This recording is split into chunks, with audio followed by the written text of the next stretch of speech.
ल हजुर हामी चाहिँ अर्ग्यानिक आलु खाँदैछौँ। ए मौसम चाहिँ एकदम चिसो चिसो छ है, धुम्मिएको छ पुरै। तर अब आलु खान एकदम मनपर्छ। हामी सबै परिवार मिलेर यो अचार खै अचार कस्तो रहेछ यो अचार? एकदम मिठो छ है यो चाहिँ अचारमा टिमुर, खुर्सानी, लसुन अनि सुन्तलाका बोक्रा है हालेर दामी बनाइएको छ। यो सुन्तलाको बोक्राले चाहिँ स्वाद अलि राम्रो लिएर आउँछ के, बास्नादार बनाउँछ है। हजुरले खाजा खानुभयो होला? ए मिठो रहेछ।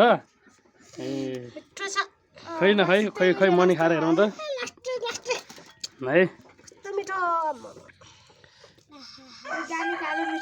पिरो होला है यो त। खुर्सानी पिरो भइहाल्छ नि, पिरो नभने हुने हो नि त।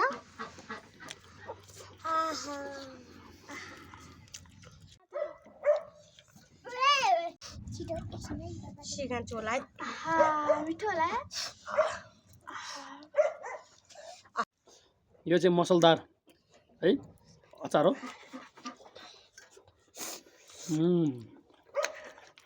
दामी। आलु त खुब मनपर्छ। तपाईँहरूलाई के हुन्छ? हामीलाई चाहिँ धेरै मनपर्छ।